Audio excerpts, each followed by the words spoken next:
At 2 in the morning, during a bitterly cold December night, my sister appeared outside my house. She was holding the keys to my SUV and desperately asking me to tell the police that I had been behind the wheel. My name is Vanessa Coleman, and I am 38 years old. That night, I finally discovered exactly what my family thought of me. My SUV was badly damaged. One headlight was shattered, there was a long scrape across the hood, and a faint red mark remained along the bumper. Renee looked terrified. "He suddenly walked into the street," she whispered. I barely touched him. But moments later, she confessed the truth. She had struck a 61-year-old man while he was crossing at a marked crosswalk. Instead of stopping, she had driven away, leaving the injured man behind. Before I could even respond, my mother grabbed me by the shoulders. "You have to tell the police that you were driving." A few seconds later, my father walked through the door. "Renee has a campaign to protect," he said. "You don't have anything important to lose." That was how they had always treated us. Renee was the family's precious daughter. I was the one they considered unsuccessful. They believed I worked an unimportant government position. They had absolutely no idea that 3 weeks earlier, I had officially taken an oath as a United States magistrate judge. They also didn't know something else. My SUV was equipped with a security system that automatically captured video, sound, and GPS information. Everything from that night had already been stored online. I said nothing. My father began constructing a false version of events. My mother suggested that we claim the vehicle had been stolen. Then Renee mentioned a man named Trevor. She said he could supposedly verify that nobody had been on the road. At that exact moment, my phone vibrated. The security system had finished uploading the evidence.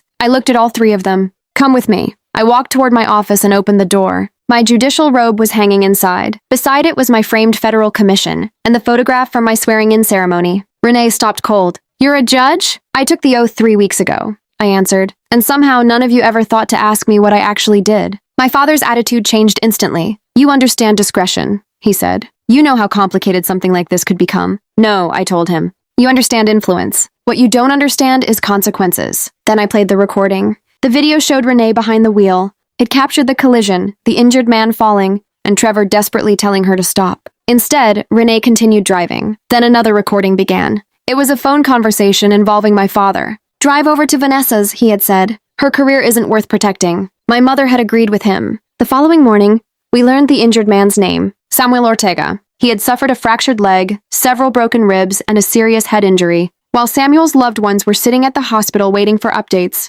my family had been talking about political donors and protecting Renee's campaign. Then the detectives arrived. Renee surrendered with an attorney beside her. But the investigators didn't take long to uncover everything. They discovered that Renee had been drinking. She had also been distracted by campaign messages when she struck Samuel in the crosswalk. My father had participated in the attempt to cover everything up. My mother had encouraged me to accept responsibility for something I hadn't done. Trevor eventually spoke with investigators. Phones were taken as evidence.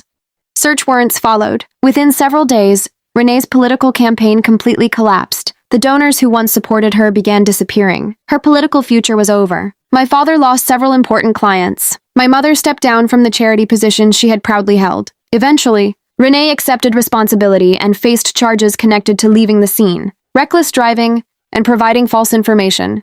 One evening, my father confronted me. "Are you happy now?" I slowly shook my head. This was never about revenge. He stared at me. Revenge would have been destroying the evidence. For the first time, my father had nothing to say. Several months later, Renee sent me a letter. She admitted that she had wanted me to feel insignificant that night. She also confessed that learning I was a judge had made her angry rather than proud. I read the letter twice, then I put it away. Later, my parents asked me to help repair the family. I looked at them and said, "I won't help create peace if that peace requires me to forget what happened." Eventually, Renee received jail time, probation, and an order to pay restitution. Samuel survived. I sold the SUV. Then I placed my judicial commission in the entryway of my new home. For years, I had deliberately kept my accomplishments quiet because I was afraid my family would feel threatened by them. I would never do that again. That night, my sister tried to place her crime on my shoulders. My parents tried to turn my silence into their protection, but they discovered something far too late. I didn't destroy my sister.